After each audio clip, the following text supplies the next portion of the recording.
Hello again, we are continuing with chapter 8. As I was talking to you guys about the two cases of sigma known and sigma unknown case, that we are going to create a range by using this formula called margin of error.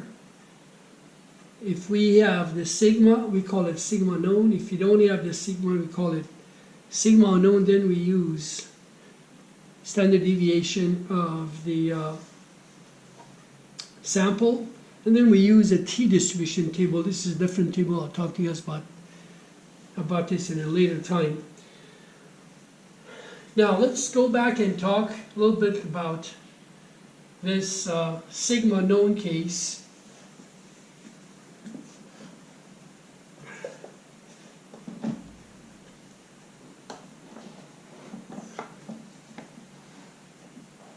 Sorry guys, I don't want that light reflection to cause any problem. When we are going to calculate the margin of error, we are going to be told for what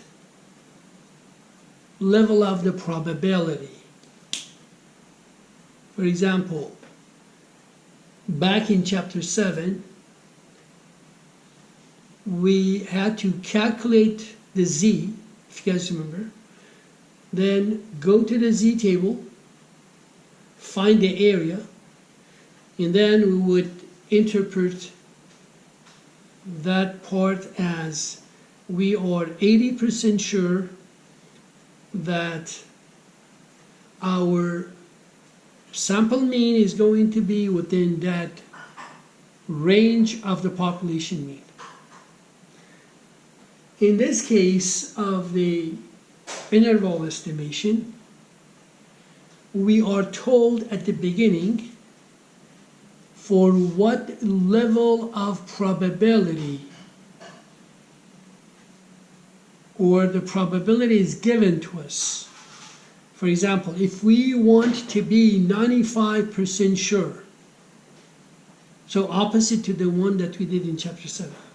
If we want to be 90% sure that our mu is going to be within this range, go ahead and find what the margin of error is and what that range would be.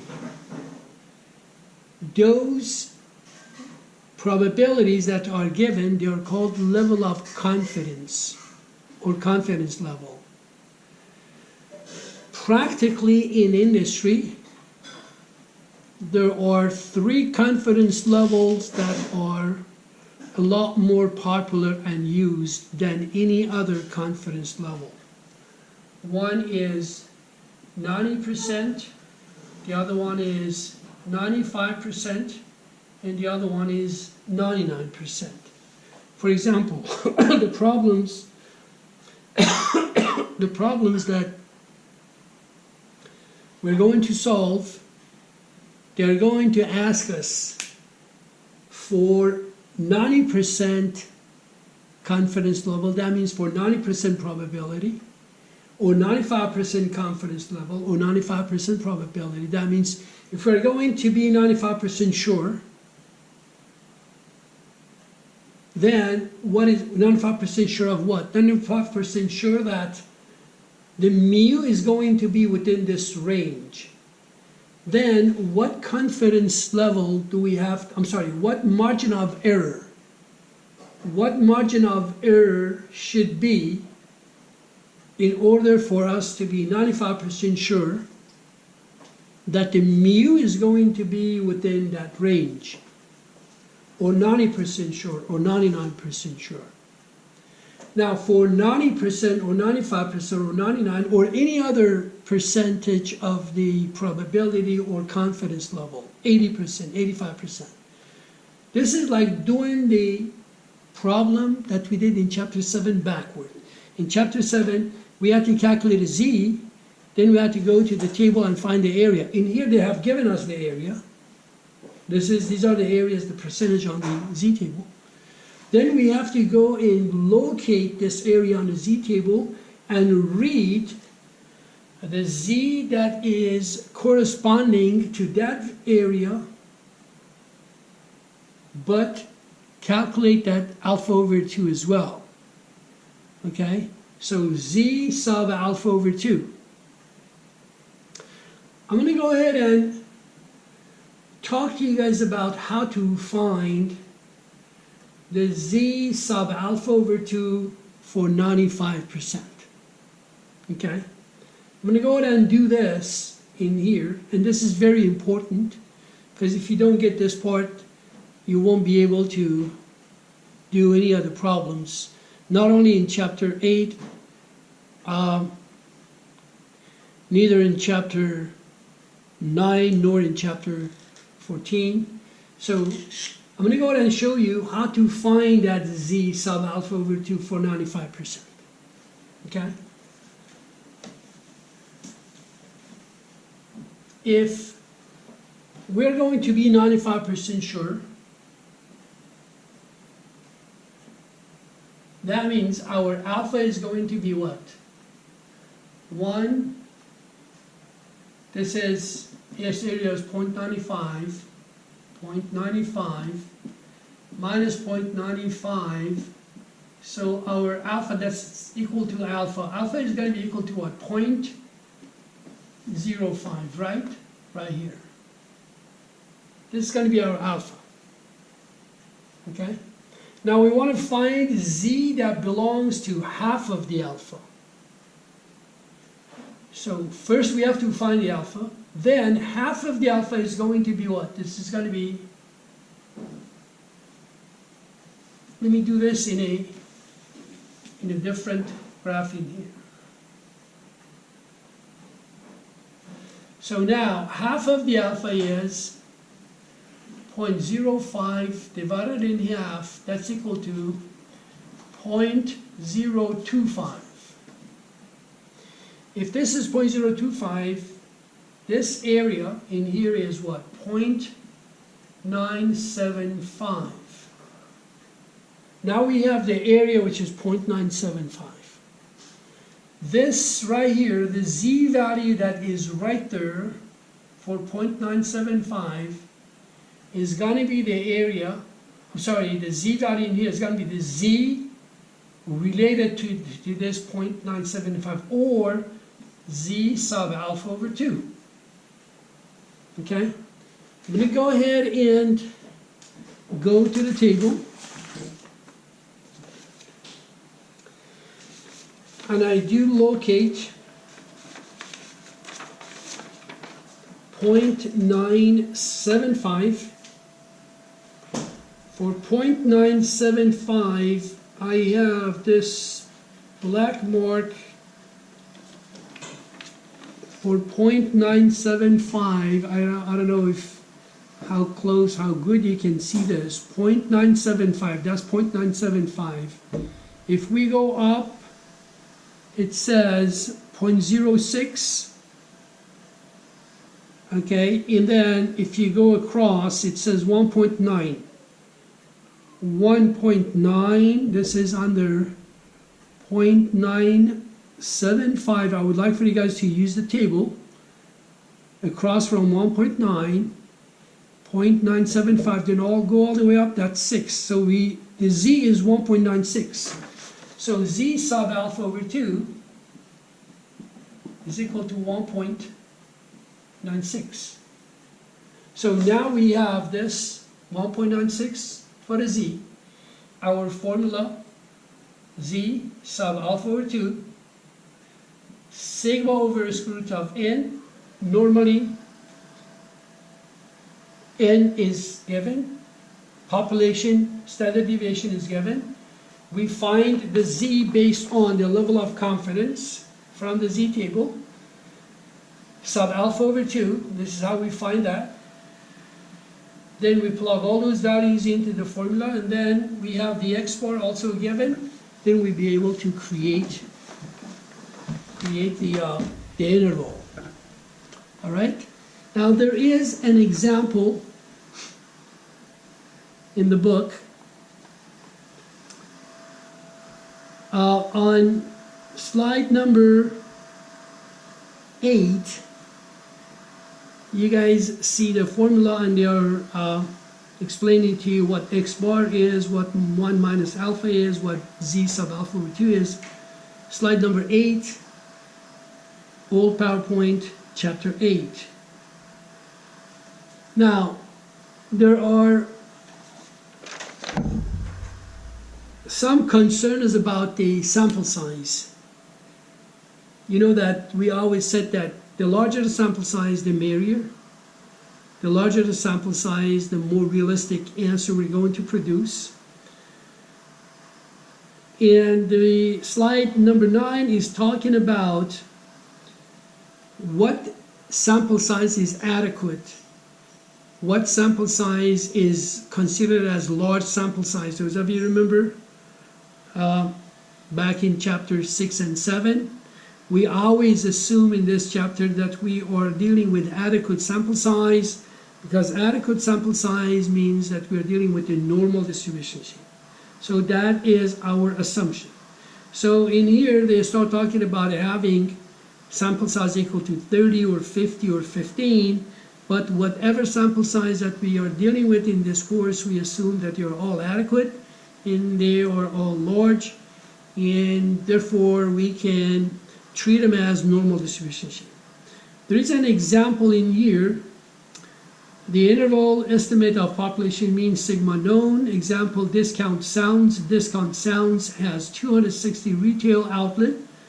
Well, you guys can read this. I just want to be efficient in my time factor. Slide number 11. The sample size is 36. The sample mean, that's x bar, is 31,100. And the standard deviation of the population is 4,500. And they want us to find the interval for 95%. Confidence coefficient to be used in the interval of 95%. So in a case like this, in this example, before we go any further ahead, so we have our n is equal to 36, our x bar is equal to 31,100, and our standard deviation sigma is equal to 4,500, and they want us to do 95% confidence level. So for 95% confidence level, what z sub alpha over 2 I just showed you is equal to 1.96. All we have to, and here's the formula, x bar plus or minus z sub alpha over 2 times sigma over square root of n. This is 31,100 plus or minus z sub alpha over 2 is 1.96. Sigma is equal to 4,500 square root of 36. So 31,100 plus or minus, we go ahead and do that calculation. It comes out to be 1,470. 1,470. So if we add 1,470 to 31,100, it becomes 32,570. If we subtract it on slide number 13, if we subtract it, it becomes 29,630 to 32,570. 32,570. And this is how we interpret it. We are 95% sure that our population mean is going to be between this and this. we are 95% sure that our population mean is going to be between 29,630 and 32,570. I apologize if there is any noise in the background, but we're gonna have to do our normal life, right? Sorry, guys. Now let's go ahead and do problems number 3 and problems number 3 and 8. I'm gonna let you guys know about the page number of these problems. Let's see.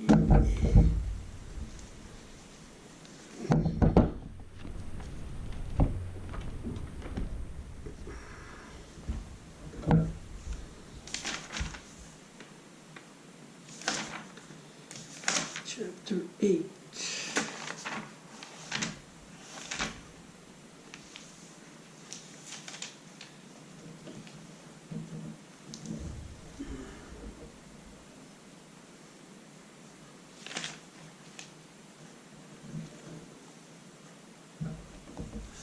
Three and 8. Okay, for 11th edition users on page 315, for 12th edition users page 349, and 13th edition users page 355.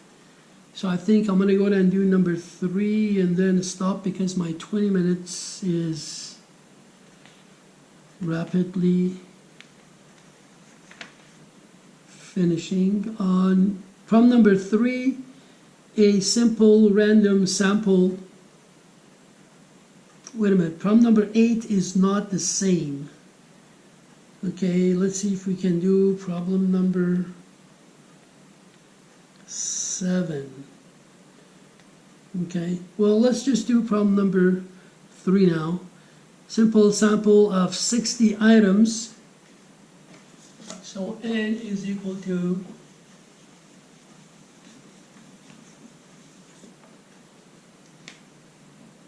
60 items. Sample mean of 80, x bar is equal to 80.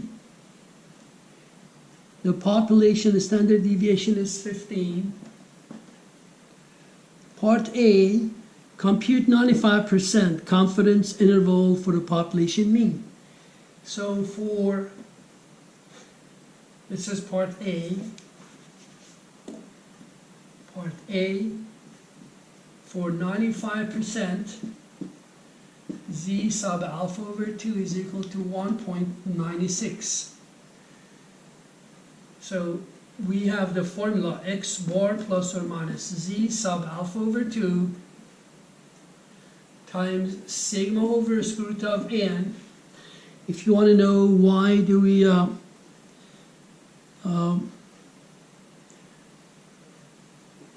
use this? This is the infinite. It says a simple random sample of 60 items resulted in a, they're not telling us anything about the population size. So that's why that this is infinite population. So 80 plus or minus 1.96 times sigma, which is 15, divided by square root of 60.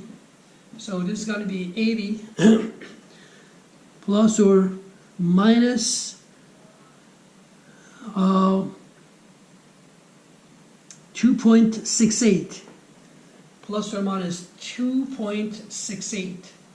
So you add and subtract that 2.68, you add to this, you subtract from 80, that is going to give you the range, and then we say that we are 95% confident that our population mean, mu, is going to be within that range. All right, this is problem number 3. And let me see. No, problem number 8, I have a note for myself that problem number 8 is not the same for all editions. Okay, I'm gonna stop at this point. This is again 20 minutes. Goodbye for now. I'll see you guys later.